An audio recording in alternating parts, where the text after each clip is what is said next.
Market లో invest చేసి మీ డబ్బులు డబుల్ చేసుకోవాలనుకుంటున్నారా? విజయవాడలో జరిగే సుందరరామిరెడ్డి గారి లైవ్ సెమినార్ కి అటెండ్ అవ్వండి.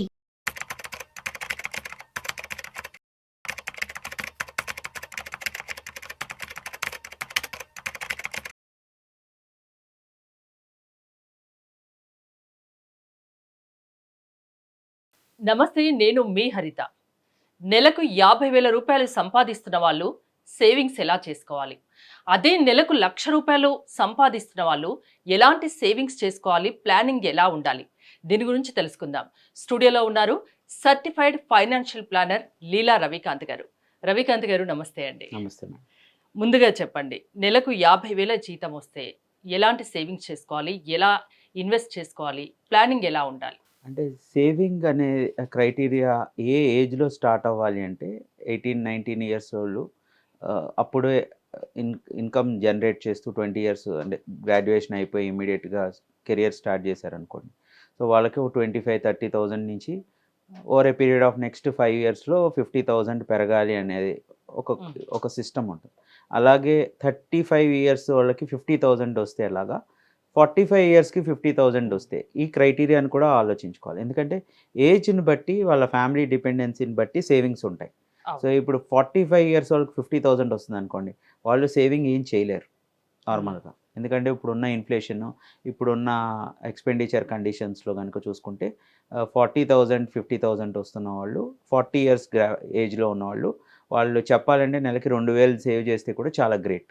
But at the same time 25 years ఉన్నవాళ్ళు 50,000 రూపీస్ నెలకి ఇన్కమ్ ఉంటే కనుక గ్యారంటీగా వాళ్ళు ఒక 50-60% సేవింగ్ చేయగలిగితే వాళ్ళు 40కి వచ్చేసరికి 100% వాళ్ళు ఇందులోంచి రిటైర్ అయిపోవచ్చు. ఎందుకంటే వాళ్ళకున్న సేవింగ్స్ వాళ్ళ రిటైర్మెంట్కో లేకపోతే వాళ్ళ ఫ్యూచర్కి చాలా ఈజీగా ఉంటుంది. కానీ 25 ఇయర్స్ ఏజ్ వాళ్ళు 50,000లో 50,000 ఖర్చు పెట్టి ఇంకా క్రెడిట్ కార్డ్ తీసుకుని ఇంకో 25,000 ఖర్చు పెడతారు. ఆ క్రైటీరియా కూడా ఆ ఏజ్లోనే ఖర్చులు ఎక్కువ చేస్తూ ఉంటారు. ఎందుకంటే ఇప్పుడు ఉన్న మార్కెట్ కండిషన్లో లగ్జరీ కానీ లేకపోతే ఇప్పుడున్న వాంట్స్ కానీ ఐఫోన్ 16 కావాలి, లేదు అంటే న్యాచురల్స్కో దానికో వెళ్తూ ఉంటారు, ఎక్స్పెండిచర్ అట్లాగే ఉంది. ఎందుకంటే బ్రాండెడ్ బట్టలు వేసుకుంటారు.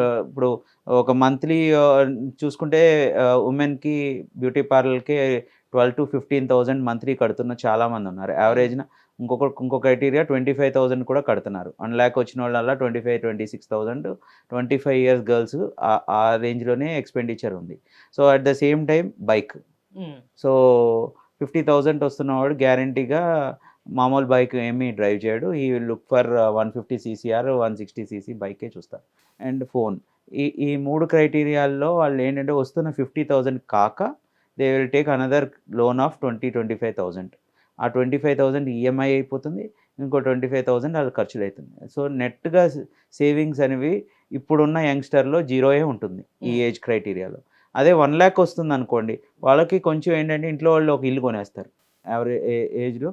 అరే నీకు 1,00,000 రూపాయలు వస్తుంది, 24 ఏళ్ళు 25 ఏళ్ళకి 1,00,000 రూపాయలు ఎవరన్నా వచ్చేవాళ్ళు ఉన్నారు. ఎంబీఏ చేసి మేనేజ్మెంట్ ఇన్స్టిట్యూషన్స్లో చేసి కొంచెం పెద్ద జాబ్లో జాయిన్ అయ్యి ఐటీలో కానీ జాయిన్ అయితే 1,00,000 రూపాయలు రాగానే ఫాదర్ వాళ్ళు ప్రెషర్ పెట్టి ఒక ఇల్లు కొనేస్తారు. వాడికి సేవింగ్స్ ఆల్మోస్ట్ నెగ్లిజిబుల్గానే ఉంటుంది, ఎందుకంటే ఆ ఇంటి మీద ఈఎంఐ కడుతూనే ఉంటాడు.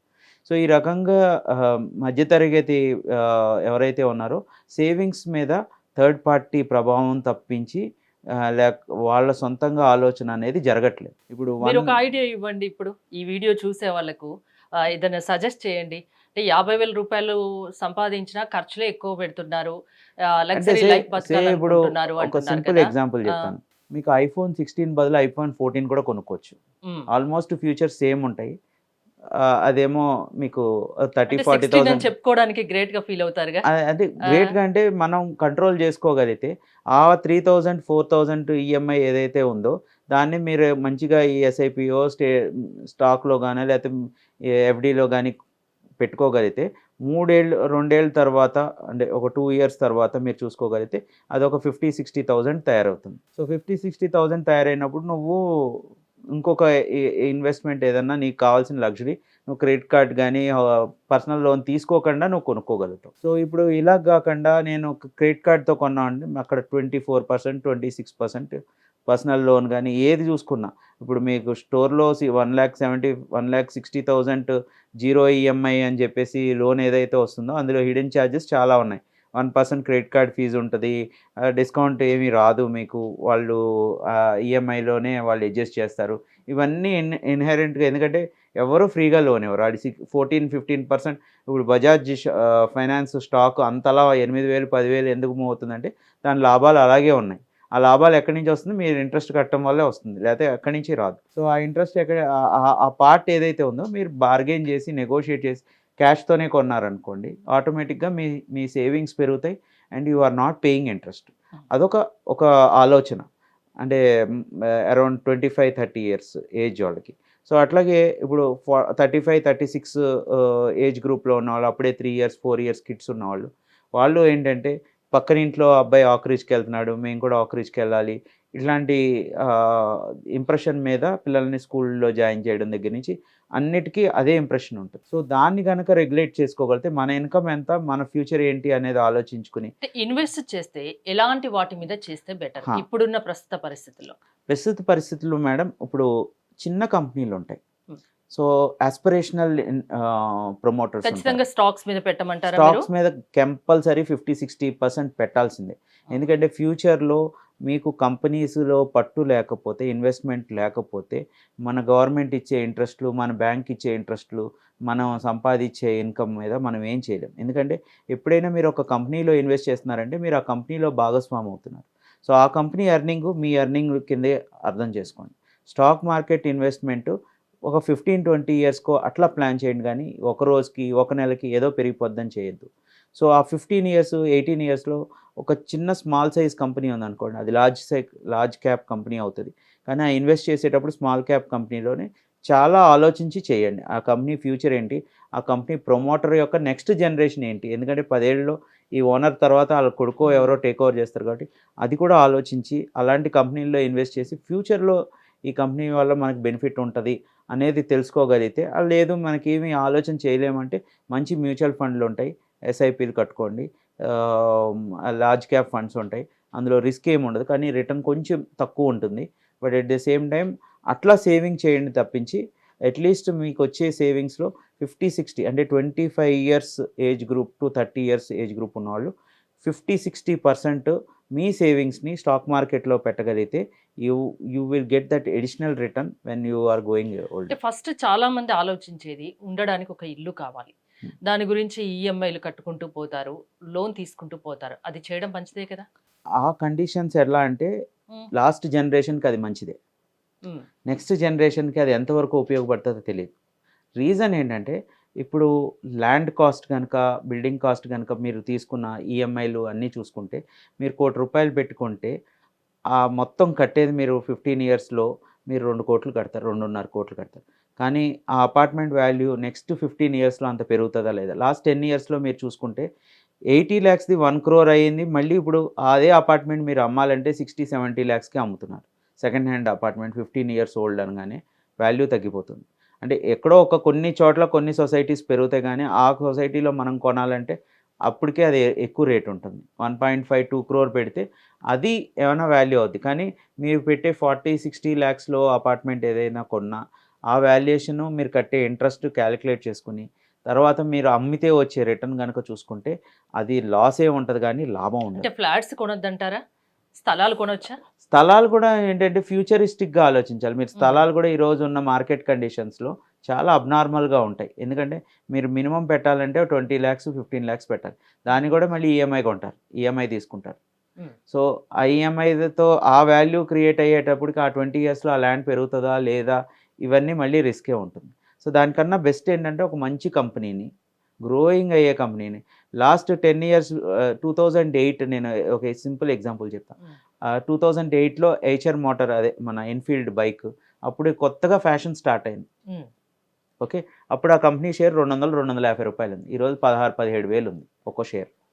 సో ఇప్పుడు ఏం ఫ్యాషన్ స్టార్ట్ అయింది అని చూసి నెక్స్ట్ 10 ఇయర్స్లో ఆ ఫ్యాషన్ ఎలా పెరుగుతుంది అనేది ఆలోచన చేయగలిగితే, కొంచెం బుర్ర పెట్టి ఆలోచిస్తే దానికి మించిన లాభం దానికి మించి ఇంకా దేంట్లోనూ రాదు. ఎందుకంటే మీరు ఆ ఇన్వెస్టర్ మీరు ఒక్కలే కాదు, ఆ ఇన్వెస్టర్ ఆ కంపెనీ బ్యాంకులు అన్నిటి దగ్గర నుంచి రుణాలు తీసుకుని ఆడు మొత్తం రన్ చేస్తున్నాడు business. So he's taking huge risk than you.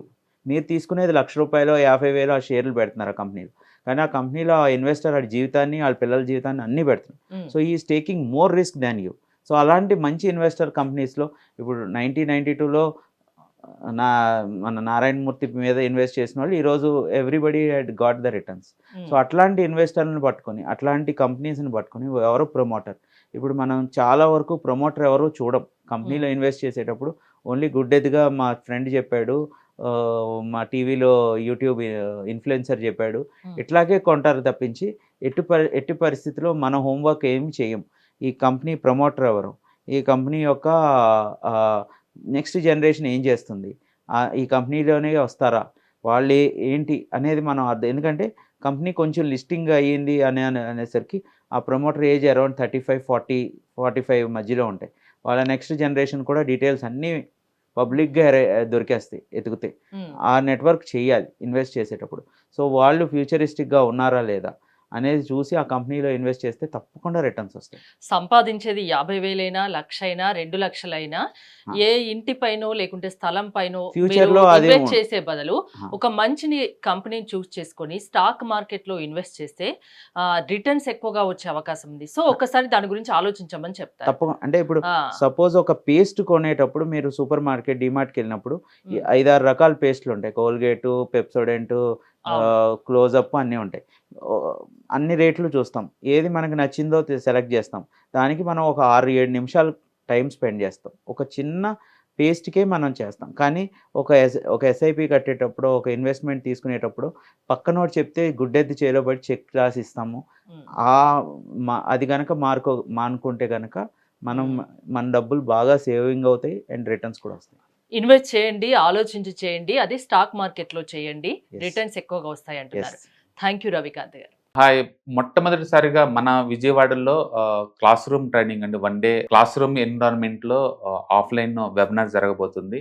And interest ఉన్న పార్టిసిపెంట్స్ ఈ కింద స్కూల్ అవుతున్న నెంబర్కి రింగ్ చేసుకొని సీట్ బుక్ చేసుకోండి. దీంట్లో ETFs, index funds and mutual funds మీద completely and hand holding experience మీకు ప్రొవైడ్ చేయబడుతుంది.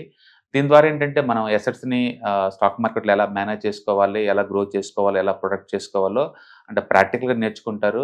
అండ్ ఇప్పటి వరకు మనం ఆన్లైన్లోనే మీరు అటెండ్ అవుతున్నారు. ఇక నుంచి మీరు మన విజయవాడ సిటీలోనే అండ్ లైవ్లో క్లాస్ రూమ్ ఎన్విరాన్మెంట్లో నేర్చుకునే ఛాన్స్ దొరుకుతుంది. కాబట్టి ఇంట్రెస్ట్ ఉన్న పార్టిసిపెంట్స్ కింద స్క్రోల్ అవుతున్న నెంబర్కి పింగ్ చేసి సీటు రిజర్వ్ చేసుకోండి. Thank you.